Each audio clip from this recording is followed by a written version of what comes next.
roads of flames are catching a fire. You never shine at all. These roads of flames are catching a fire. You never shine at all. These roads of flames are catching a fire. You never shine at all. These roads of flames are catching a fire. You never shine at all. These roads of flames are catching a fire. You never shine at all. Frankie, you can't come. I have to go to work.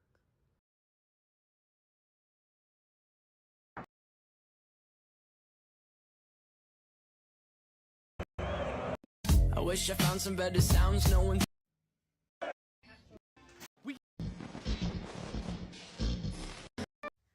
I wish I found some better sounds.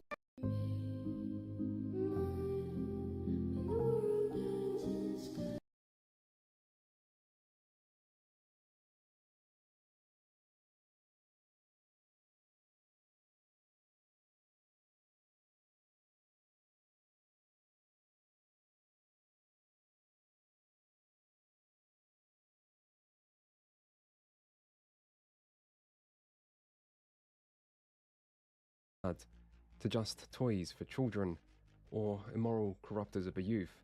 Today, the gaming industry easily surpasses the film and music industries combined, and it's still growing. Still, as tempting as it might be to draw comparisons to more established industries, the reality is that video games have proved to be something unique. No other industry has been so closely tied to technological progress. No industry has ever grown so far, so fast, and no other industry has experienced so much change in such a short time, with multi-billion-dollar companies rising and falling in the space of a few years, and the entire gaming landscape being radically changed more than once by a couple guys working out of a garage.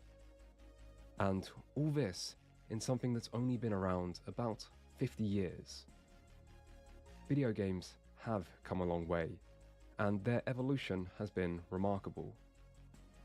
Today though, more and more people seem to be viewing the industry with pessimism, and despite continued growth, its future doesn't look quite as bright as it once did, with companies and consumers alike increasingly seeming to be looking to the past. So, let's talk about the past. All of it.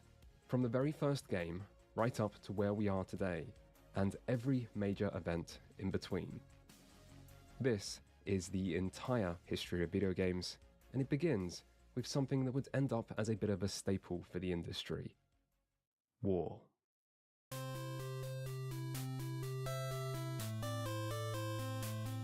World War II was kind of a big deal.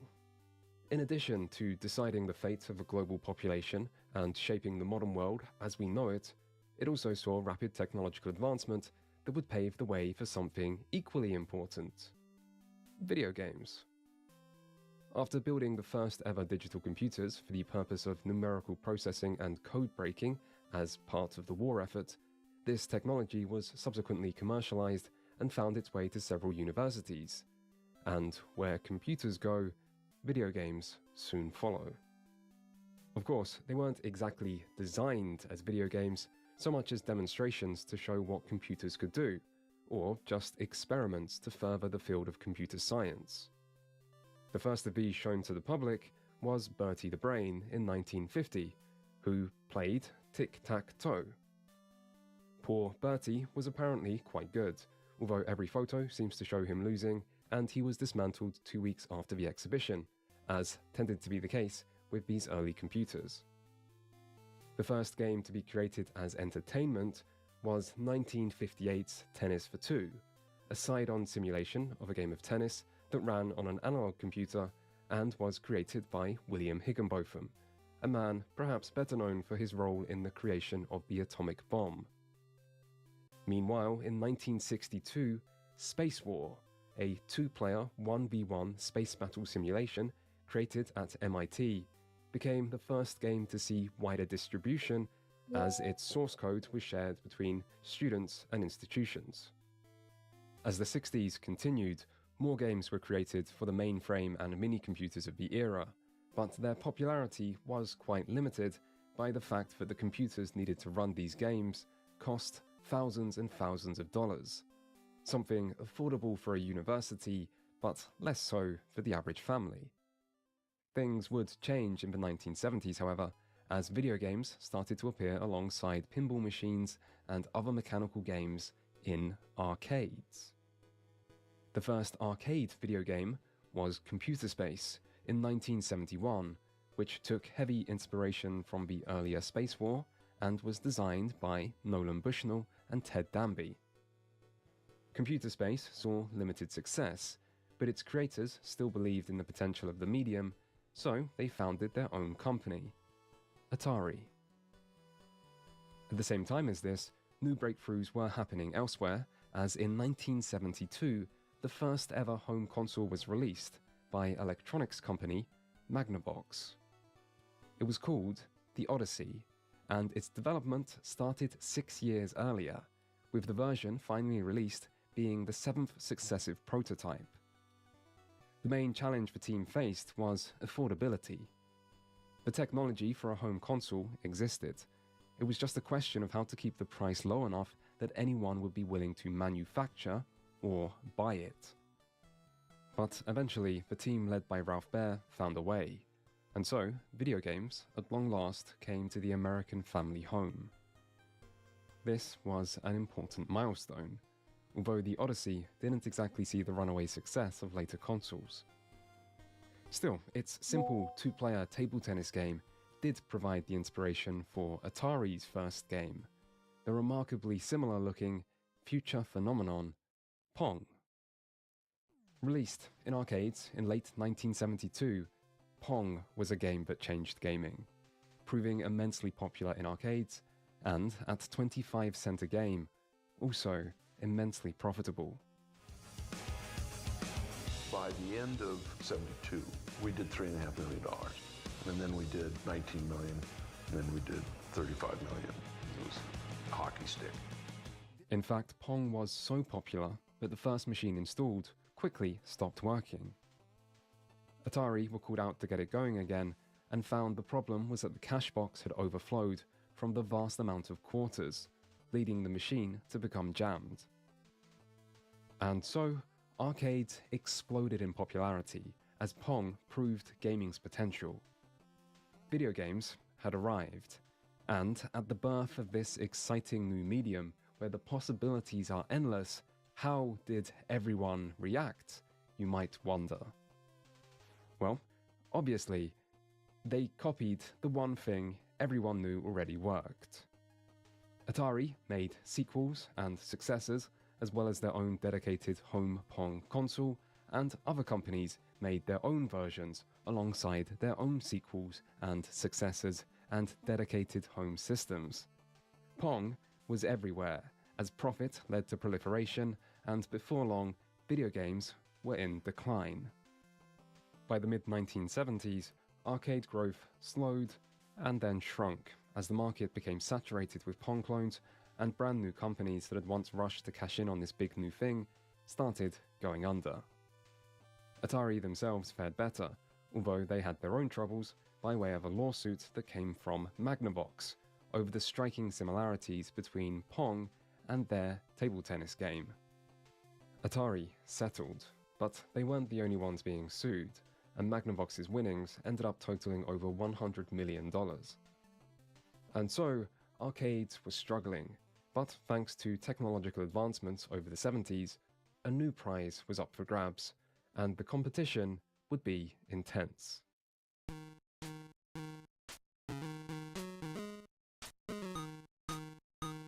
Arcades might have been where video games got their start, but home consoles offered an even greater opportunity. and people were quick to realize it. In 1975, the year Atari's home Pong released, there were 7 other companies releasing home video game consoles of their own. By 1977, there were at least 82 other companies, with 160 different models being released in that year alone. The consoles from this era were dedicated systems, meaning they could only play one or more built-in games that came included. A lot of these were simply Pong clones, with Atari even taking measures to make the cloning process more difficult to hinder their rivals. We actually became quite diabolical about seeing ways that we could just mess them up. We put a chip in and we purposefully mismarked it so that when somebody copied us, they'd put the wrong chip in. This didn't stop the market from becoming saturated, however, but this time a solution would come through innovation, and once more it would be Atari who led the way. Okay, Atari, let's see your best pitch. You're out, Rose! The Atari video computer system is 20 cartridges with 1,300 game variations you play on your own TV set.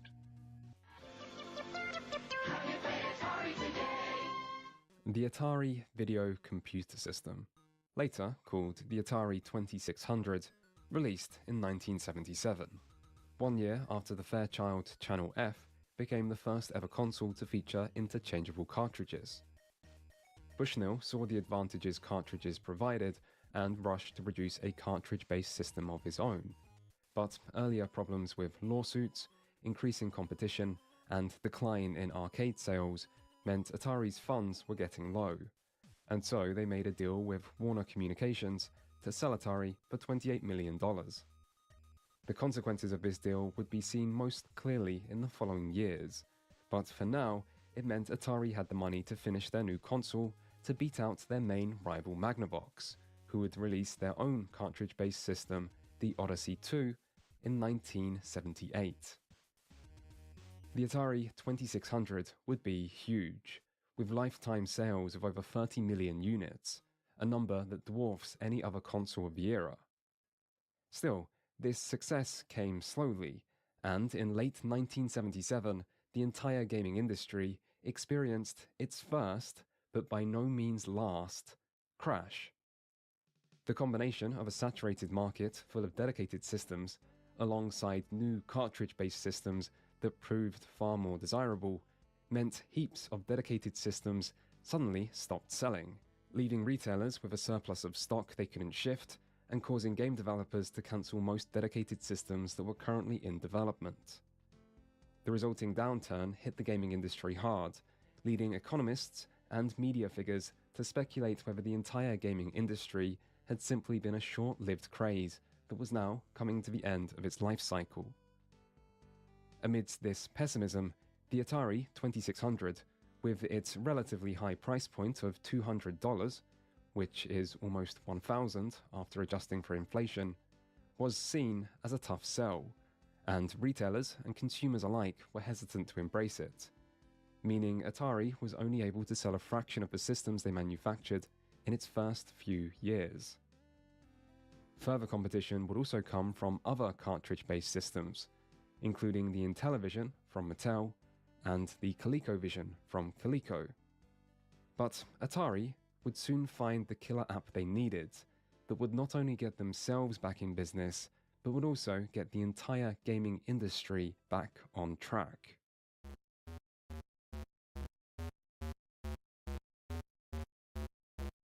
Space Invaders was created by Japanese developer Tomohiro Nishikado at Taito in 1978, and it is easily one of the most important and influential games ever made.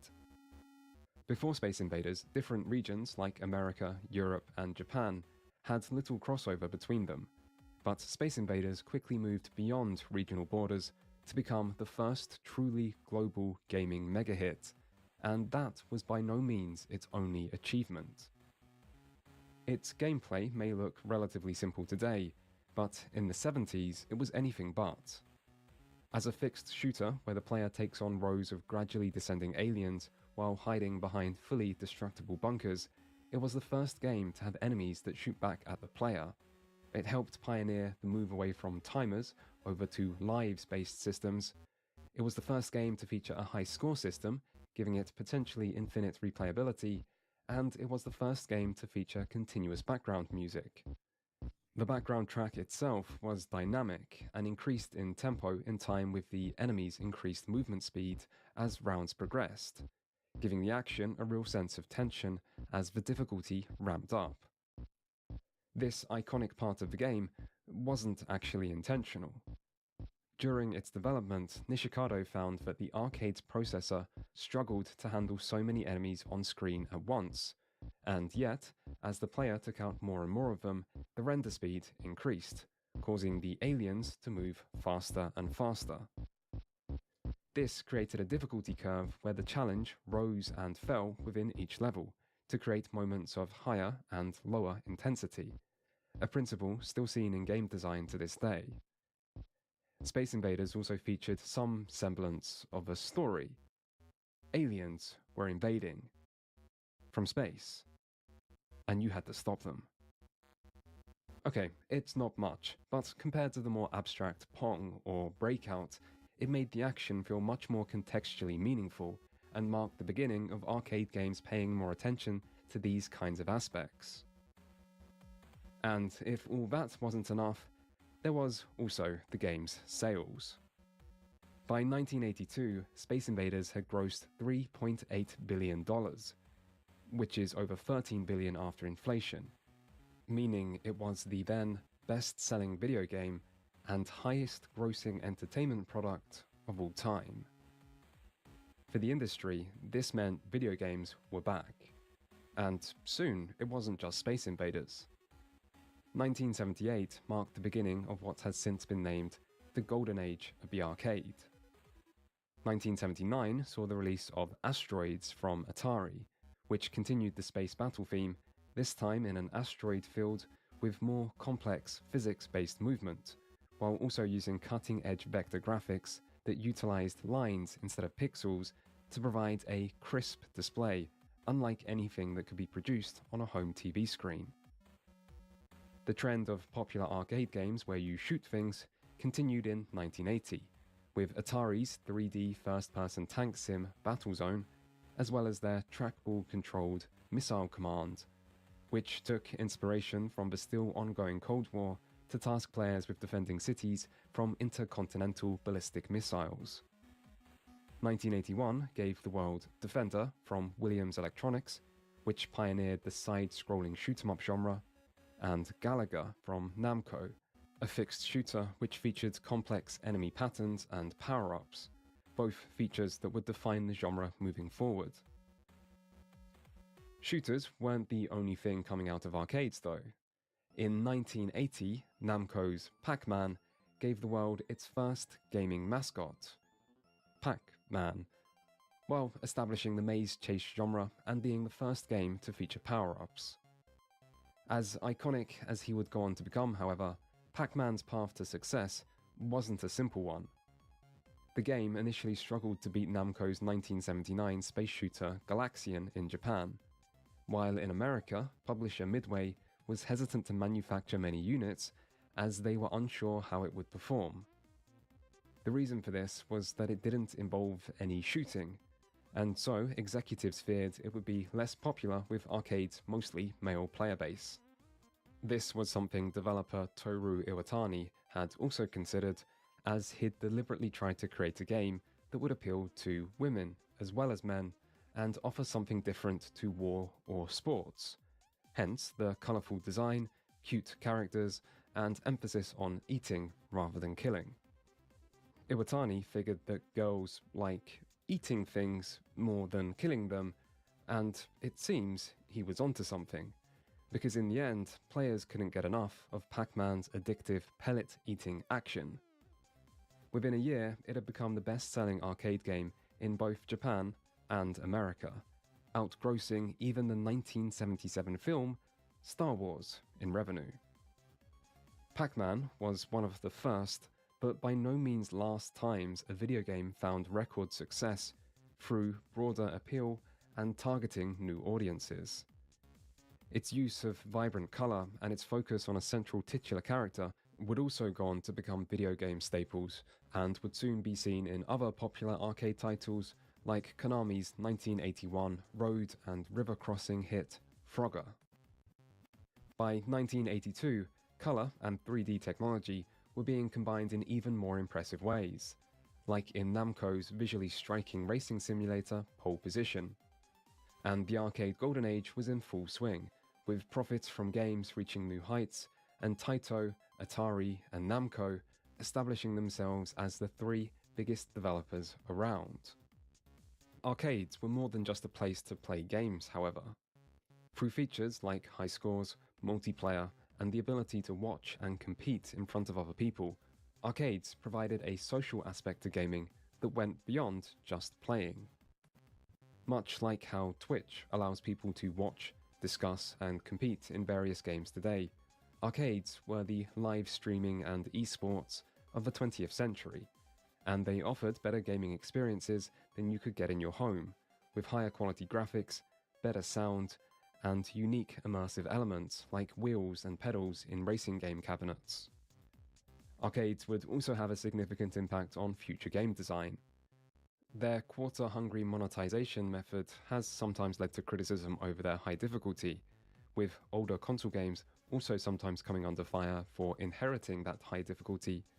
But popular arcade titles knew that if difficulty was the only thing they had to offer, players wouldn't have any reason to keep coming back.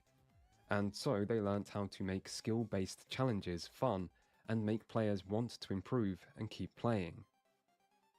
Still, as important as arcades were, Space Invaders' legacy goes beyond just kicking off the golden age of arcades and breaking sales records, because it also turned things around for the home video game market and Atari. In 1980, Space Invaders came to the 2600, allowing people to play the arcade classic from the comfort of their home. This was the first arcade-to-home console port, and it wouldn't be the last. You're a starship captain in an asteroid field. Blast away your lasers or put up your shield. As a missile commander defending your city. If you're not quick enough, they'll show no pity. The invaders won't stop us from the skies they drop. Just keep coming. 3 out-of-this-world games from Atari, the #1 video computer system with more games than any other. Everyone's gone Atari, the #1 video game. Space Invaders for the 2600 became the first ever killer app, or system seller, in video game history. And it certainly sold systems, with Atari's consumer sales almost doubling to $200 million in the year it released, before skyrocketing to over $800 million in 1981, with Atari taking 65% of the global market share. And so, the great console battle royale that had defined so much of the 70s was over, and Atari was the runaway winner. A victory that proved to be surprisingly short-lived.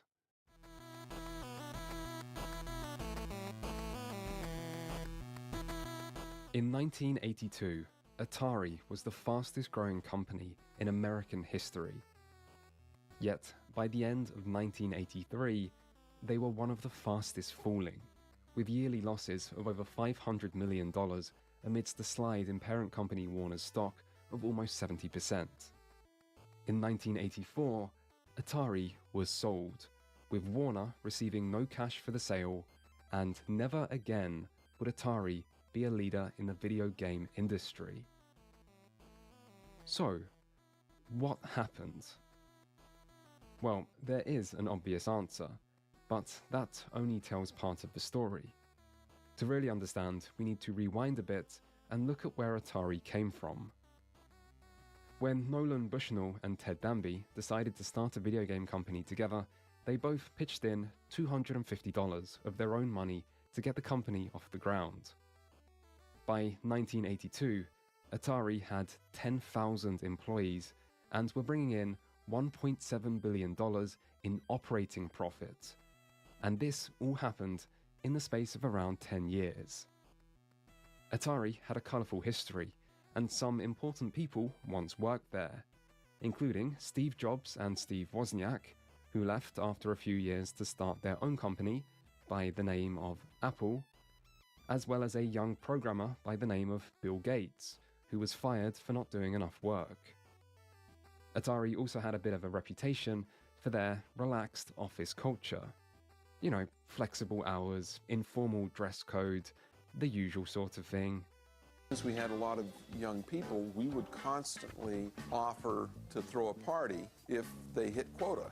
And it turns out when you've got 18, 19, 20-year-olds, they're much more interested in the party than an extra, 50 cents an hour. So we got known as a party company. There's a story that if you walked by the Borrega Street building and you breathed deeply by the air vents, you'd get stoned because the pot smoking inside of it was so heavy. This made them a popular place to work, but it didn't last. The gaming industry was at the cutting edge of technology, which meant to compete and to win, funding was necessary. Hence the move to become a subsidiary of Warner in 1976, which brought in a $120 million cash injection and made the 2600's 1977 release possible. Warner Communications were a big business, however, meaning they took a keen interest in how their new subsidiary was being run. To this end, Warner brought in an experienced business exec, Ray Kassar, in 1978 to help with marketing and commercialization. But as the influence of Warner grew, so too did conflict with then CEO Nolan Bushnell, particularly over Bushnell's desire to continue to invest in research and development for new, technologically superior consoles. This ultimately led to Bushnell's departure in late 1978. He would go on to found American restaurant chain Chuck E. Cheese, and Atari went on to soaring new heights, now with a more professional work culture under the oversight of Kassar. Conflict wouldn't end here, however. Atari was succeeding, but they were also changing, and not everyone was happy with their new direction. In 1979, 4 experienced Atari programmers, David Crane, Larry Kaplan, Alan Miller, and Bob Whitehead, resigned over Atari's policy to not credit or provide royalties to the actual game developers. These engineers would create a software program that would result in $20, $30 million in sales. And they were making this little paltry salary, and they figured, gee, I'd like to get a penny or 2 or 3 per each cartridge. So we go to the president of Atari and point that out, and he said to us, and I'll quote, he said, "You are no more important to that game than the person on the assembly line who puts it together." So they figured if they weren't going to get credit for their work, why do that work for someone else? Which led them to form their own company, Activision, the first ever third-party developer who made sure to emphasize the role of game creators on their products. Atari responded like the true corporate powerhouse they were at this time and sued Activision, but they weren't successful at preventing them from producing games for Atari consoles, and instead a deal was agreed where the third-party company would pay a portion of their sales as a license fee to the console owner, a system that's existed ever since. Activision were only the start of Atari's problems though. Other senior developers would also jump ship, but it was in early 1982 that marked the beginning of the end, when Atari tried to repeat the earlier magic of their Space Invaders and Asteroids arcade ports with Pac-Man for the 2600. The problem was, Pac-Man was no Space Invaders or Asteroids. Released originally in 1980, it ran on 1980s arcade technology, with vibrant color, smooth animations, and high-quality sound. All things the now dated 2600 struggled with. The result is a port that will forever live in infamy as one of the worst of all time, a Pac-Man in name and not much else. Still, Atari's disappointments that year were only just getting started. November saw the release of the 5200, Atari's next generation home system, which kicked off the 16-bit era. Unfortunately, despite being early to the market, there wasn't much else the 5200 had going for it. Its initial price point of $270 was high. It didn't originally come with backwards compatibility. There were few new titles released for it, and the controller was widely criticized. And while its graphics and hardware were a step up from the 2600 and other 8-bit systems, the upgrade they provided was small and poorly shown by the few titles the 5200 had available, which tended to just be ports of 2600 games.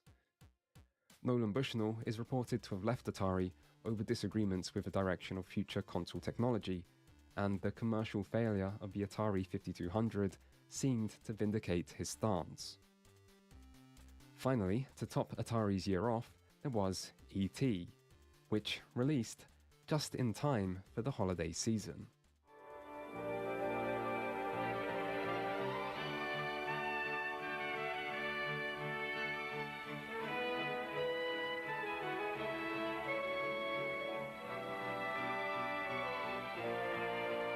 Only from Atari. Made especially for systems from Atari. The video game that lets you help E.T. get home. Just in time for Christmas. Happy holidays from Atari. E.T. has regularly been called the worst video game of all time. This may be rather harsh, but history is rarely known for its kindness. Still, worst of all time or not, E.T. is certainly symbolic, and it's a perfect example of the hubris that brought Atari's downfall. Atari had acquired a license, at high cost, for an E.T. game following the success of the movie, but they wanted the game released in time for Christmas to take advantage of increased holiday sales. This meant a development time of only a few months, and so they brought in experienced developer Howard Scott Warshaw, who had just completed the ambitious and critically acclaimed Yar's Revenge. Warshaw embraced the short development time as a unique challenge and tried to do the miraculous. He failed, and the result is a confusing adventure game that had little connection to the original movie beyond its strangely shaped protagonist. This didn't faze Atari, however, who skipped audience testing to save time and produced an optimistic 5 million copies for retailers, only a fraction of which ended up selling. E.T. was a bad game, but in this way it wasn't unique. In fact, after the success of Activision, more and more developers entered the third-party space.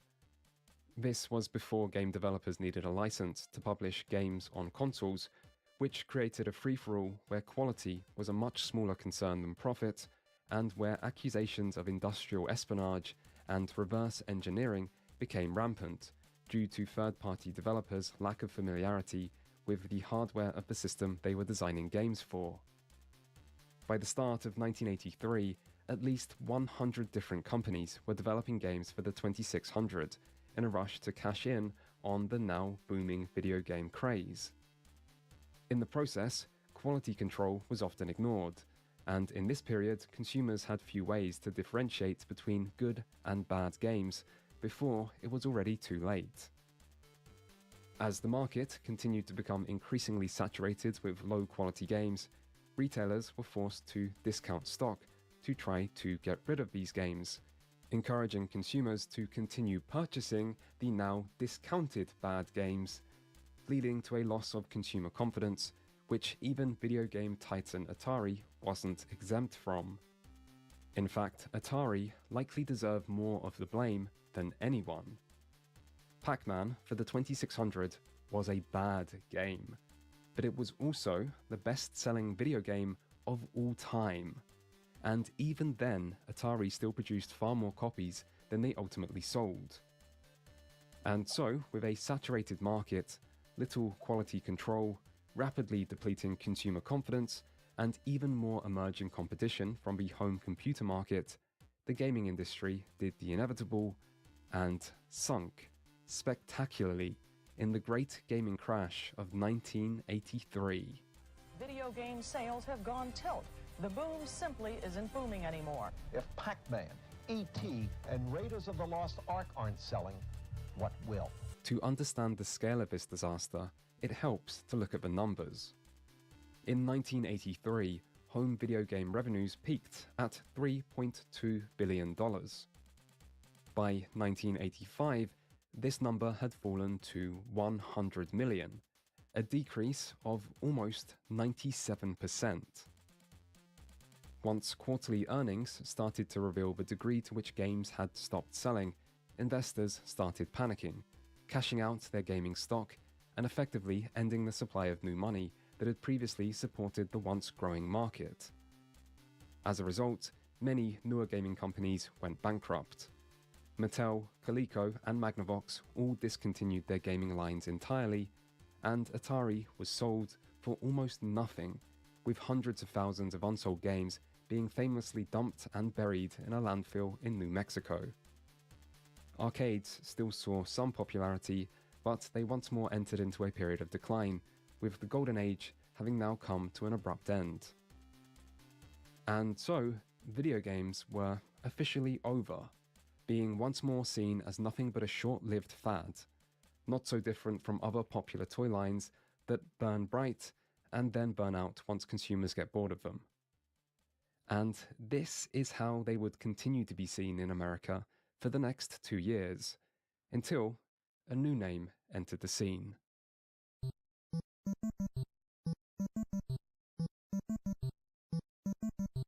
While the American gaming industry crashed and burned in 1983, across the Pacific, in gaming's second largest market, the year would be remembered for a different reason: the release of the Nintendo Family Computer, also known as the Famicom. It wasn't until 1985 that Nintendo would bring their new console across the Pacific and rescue the American gaming industry, but for Nintendo, the story starts much earlier. Founded in 1889, Nintendo began life as a playing card manufacturer before diversifying into tabletop games and eventually electronic toys. Their first foray into video games came from making light gun accessories, but in 1977 they went a step further with the release of the Color TV game, a Japanese-only dedicated home console inspired by the success of Magnavox and Atari, which contained Pong in 6 different variants. In Nintendo's defense, at least they paid Magnavox for a license, unlike most. The Color TV game sold well, thanks in part to its modest price, and Nintendo went on to produce several more variants, all for their home market of Japan. They also entered the arcade space with a game based on the board game Othello. It was during this period that a fresh-faced 25-year-old by the name of Shigeru Miyamoto joined the company, but Miyamoto would not be Nintendo's first gaming superstar. That honor belongs to one Gunpei Yokoi, head of Nintendo's Research and Development 1 division and creator of the iconic handheld Game & Watch. Apparently inspired by Yokoi watching a bored businessman playing with an LCD calculator on a train, the Game & Watch was an early, dedicated handheld with an LCD display and fixed animations. It also pioneered the D-pad. Inexpensive and long-running, the Game & Watch's sales blew most early handheld competition out of the water, selling more units than even Atari's 2600 over the course of its lifetime. But Nintendo was only just getting started. After several less successful arcade attempts, the company's next big break came with 1981's Donkey Kong. Designed by Miyamoto with the oversight of Yokoi, it was originally developed as a way to reuse old cabinets of Miyamoto's previous and rather less successful Radarscope. Donkey Kong took inspiration from Popeye and featured the titular ape as the game's barrel-throwing antagonist, alongside the player-controlled Jumpman, who would go on to become one of the most recognizable characters in the world after he was renamed to Mario. Donkey Kong was one of the earliest platformers and the first game to feature jumping. It also broke new ground in narrative design, featuring a complete storyline told entirely on screen, with Donkey Kong kidnapping Mario's girlfriend, who the player then works to rescue, before finally watching the two be reunited. It It was also a massive hit, establishing Nintendo's name internationally and creating a bidding war between console rivals Atari and Coleco over the rights to publish it. Nintendo would follow Donkey Kong with multiple sequels, but it was their return to home consoles that would change the gaming industry forever.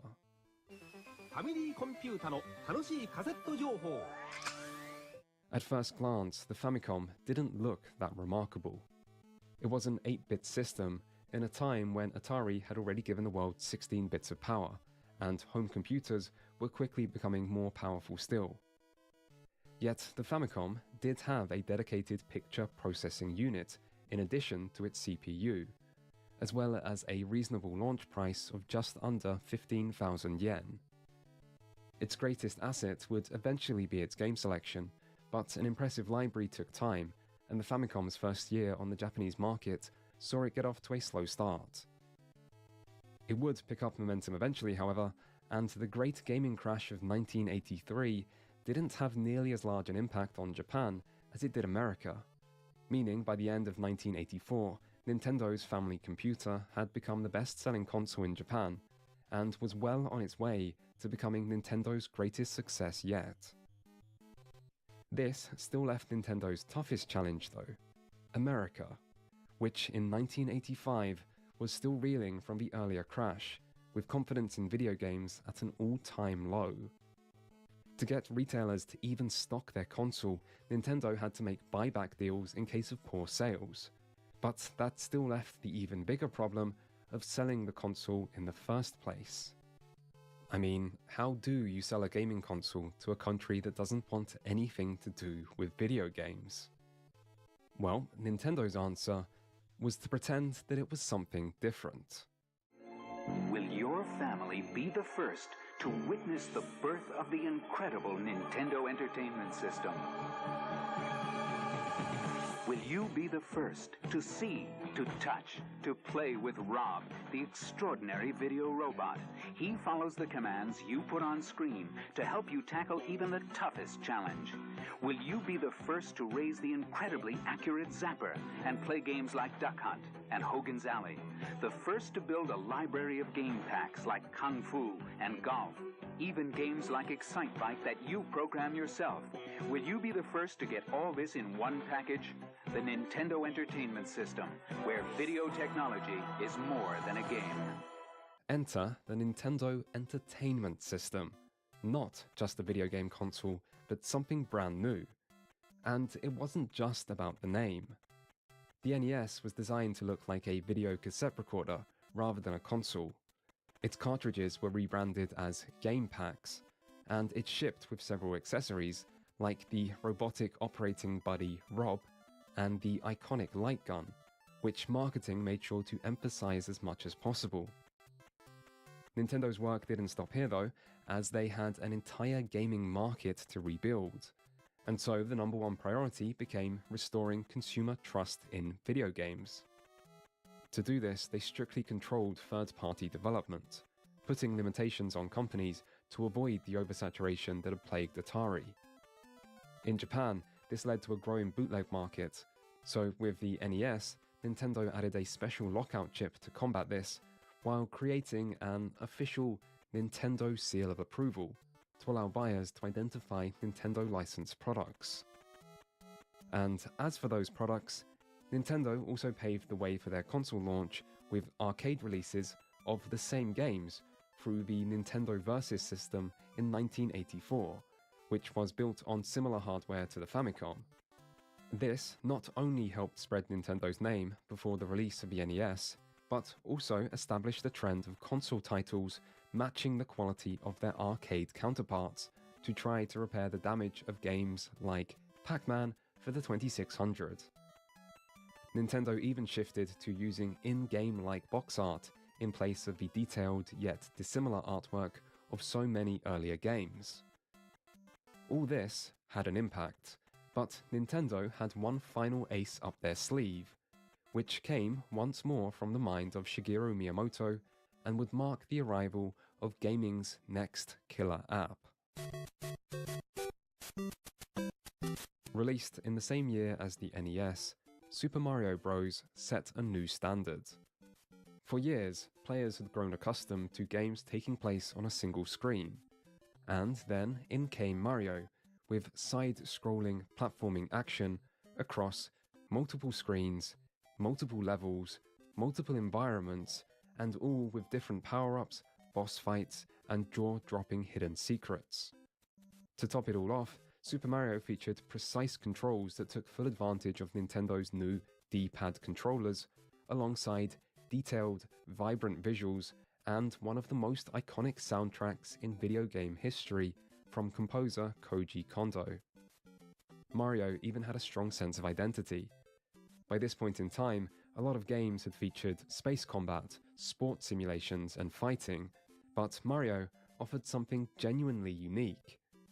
You played as a shape-changing, mushroom-eating, turtle-stomping Italian plumber who warped between worlds while searching for a princess, and somehow the concept worked, with a childlike charm that appealed to all ages.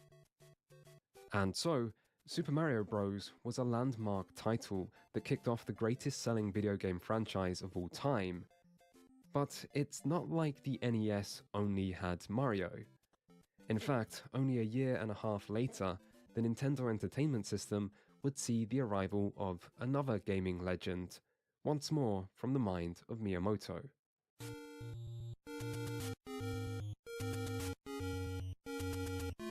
The Legend of Zelda did to action-adventure games what Super Mario Bros. Did to platformers. With a massive fantasy world, fully open to players, and packed with secrets, Zelda offered a sense of adventure and freedom to explore never before seen in a console game. It was also the first console game to feature a save system, thanks to battery-powered memory built into the game's cartridge, which helped support its more ambitious design. And once more, The Legend of Zelda was a huge critical and commercial success. As time went on, the NES's impressive library grew and grew, launching many of gaming's most loved series and establishing many of the rules of game design that would continue to be seen for years to come. Castlevania brought action-packed gothic horror, Metroid brought atmospheric sci-fi, Mega Man offered alternative high-quality platforming action, Metal Gear helped popularize the stealth genre, and Dragon Quest and, for later, Final Fantasy established the Japanese console role-playing genre. The NES was also well supported by high-quality arcade ports, like Ghosts and Goblins, Contra, and Double Dragon, as well as a range of Nintendo original sports games, providing even more diversity. Basically, the NES had everything, and it conquered the American, and later European, console markets, getting the gaming industry back in business in the process. This didn't happen overnight, and the damage done to the American market really was significant. But by 1989, the console market had finally bounced back close to earlier levels, with consumer confidence largely restored. Over its lifetime, the NES and Famicom sold around 62 million units, which was more than double the Atari 2600, making the NES the best-selling console of the time, and still one of the best-selling to this day.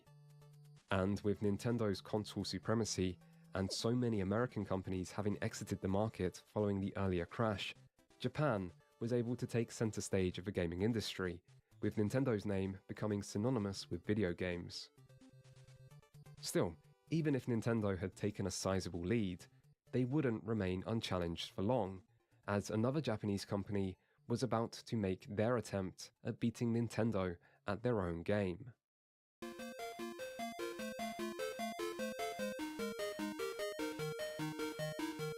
Sega was a big name in arcades.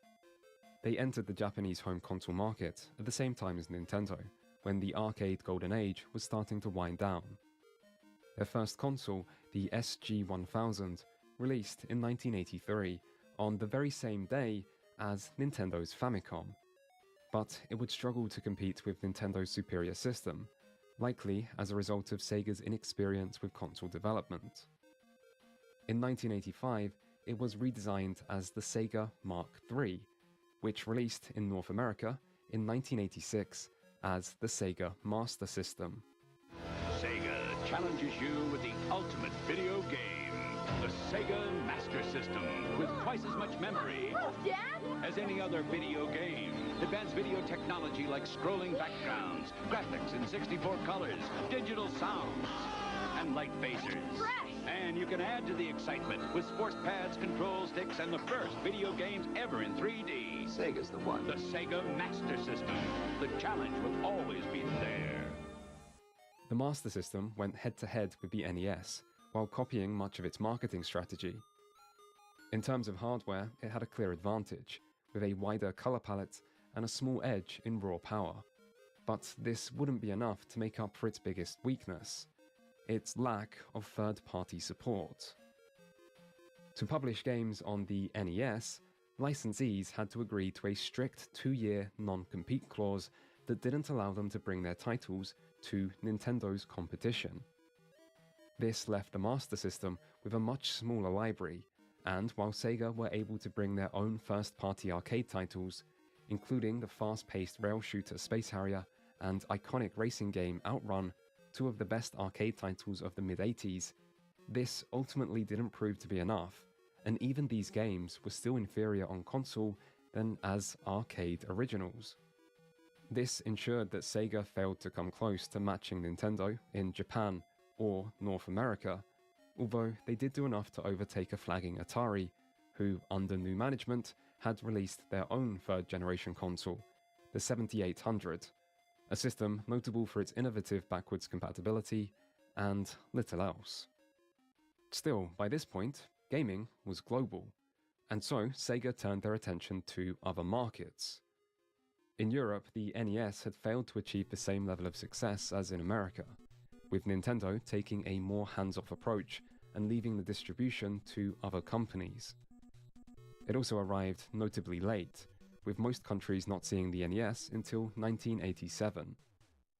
This was the same year Sega brought over the Master System, and with no more head start and Sega's strong reputation as an arcade developer, Sega started to beat Nintendo for the very first time. By 1990, the Master System was Europe's best-selling console, and Sega didn't stop at Europe. In fact, a deal with toy and electronics company Tectoy saw Brazil become the Master System's single best-selling country after its release in 1989. By contrast, the NES didn't come to Brazil until 1993, giving Sega a unique chance to capture a by no means insignificant market. Sega wouldn't be the only new challenger amidst the now once more growing gaming industry, however. You are about to witness the future in video game entertainment. The TurboGrafx 16 Entertainment Super System. 16-bit power, arcade quality graphics, and an unbeatable selection of titles. We'll show you what's available now and sneak previews of what's coming.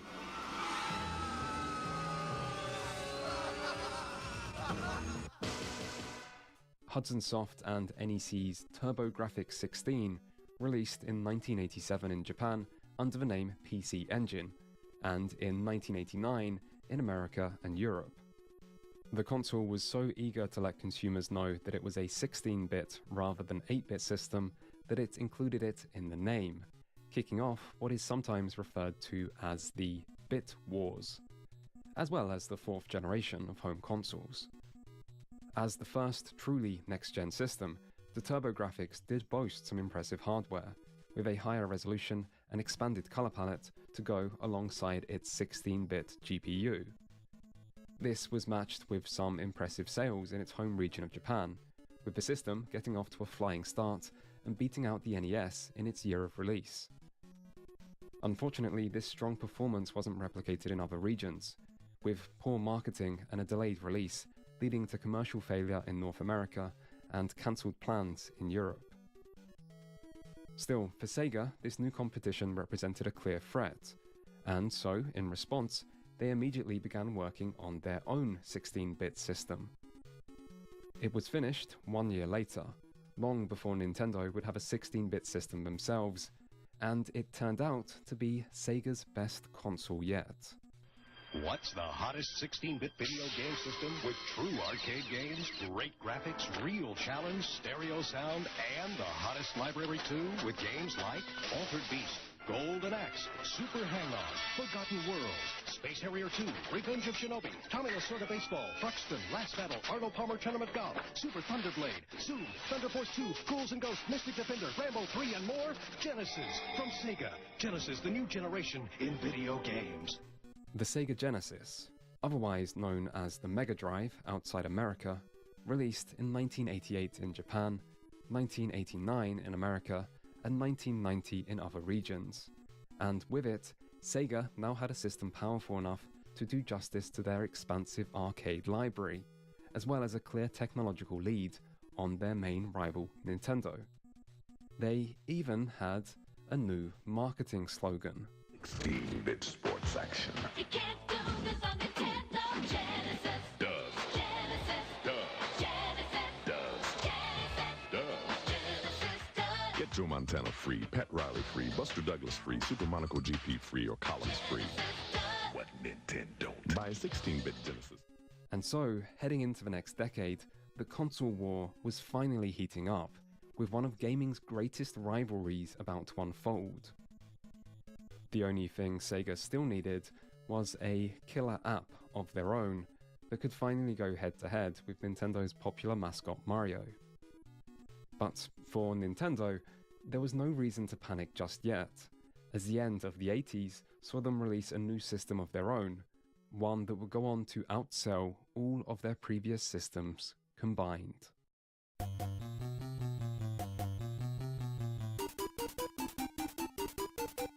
Nintendo's Game & Watch was a success, but its LCD technology limited it to one game per system. For Gunpei Yokoi's next console, he wanted to create a handheld device with interchangeable games that offered an NES-like experience on the go. This was the result. They said it wasn't humanly possible. All the power and excitement of Nintendo right in the palm of your hand. Introducing Game Boy. It's portable, it's in stereo, and its games are interchangeable. Game Boy comes complete with batteries and the outrageous new game Tetris. And for head-to-head competition, use Video Link and blow your opponent away. Game Boy, only from Nintendo. Now you're playing with power, portable power. The Game Boy released in 1989 and was around in various iterations for the next 20 years. During which Nintendo dominated the handheld market the entire time. It did require 4 AA batteries, but this was a price players were more than happy to pay. It also lacked a backlight, which was more of an issue. A contrast dial was included, but this still meant the system was unplayable without a light source, and even in a well-lit environment, the grey and green colour scheme didn't provide the best clarity or general aesthetic. To make matters worse, the Game Boy released against heavy competition, with 3 other handhelds also vying for dominance at the same time: Atari's Lynx, Sega's Game Gear, and NEC's Turbo Express. All 3 of these rivals blew the Game Boy away in technical capabilities, featuring not only a backlit screen, but also full color and far more impressive graphics. By comparison, the drab greys and greens of the Game Boy must have seemed rather pathetic, a sentiment held by many even at Nintendo during its development, where the Game Boy had earned the nickname Dame Game, a pun which basically translates to bad game. In the end though, the Game Boy wound up punching far above its weight and easily surpassed all competition, proving that in the constantly advancing battleground of cutting-edge technology that is the gaming industry, sometimes having the best specs isn't what matters the most. You see, in return for a less technologically advanced product, Nintendo offered something at a more affordable price, with a much longer battery life, and a durable, more child-proof design. If success was down to critics, the Game Boy would have come last. In reality, however, success is decided by the consumer, which, in this case, often meant parents. And it turned out that in this example, practicality and affordability beat superior technology, and it wasn't even close. For Gunpei Yokoi, this must have been the ultimate vindication of his design philosophy, which has been translated as lateral thinking with withered technology, i.e., achieving success through finding new and innovative ways to use cheap or mature technology.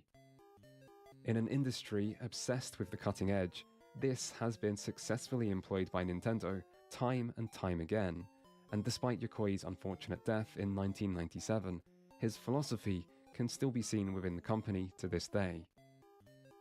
Of course, this is only part of the Game Boy's success story, because it also had another advantage over the competition.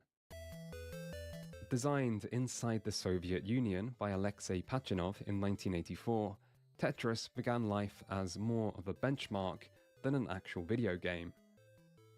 In a time long before anyone could ask, can it play Crysis, computer engineer Pachinov had to settle for developing his own games as a way to test the capabilities of the latest hardware. The idea for Tetris came from trying to recreate the puzzle game Pentominoes, when Pachinov had the idea to make the pieces descend vertically. The lack of a graphical interface on the Electronica 60 Pachinov was working on did pose a slight problem, but it wasn't enough to stop Tetris's core idea from being enjoyable, and soon Pachinov was sharing his creation with his friends, and eventually making an IBM PC version with the help of a talented 16-year-old school student. From here, Tetris spread like a contagious virus, first infecting Pachinov's office, then the whole Academy of Science, before moving across Moscow, and then beyond, doing what few Soviet citizens of the time could do and crossing the Iron Curtain. This kicked off a race from multiple eager parties to acquire the rights of the game for broader distribution in the West. The only problem with the situation was that the Soviet Union didn't really believe in copyright law outside of everything should be controlled by the state, leading to confusion over who owned the rights of the game and a complicated battle between different competing parties with plenty of buying and selling of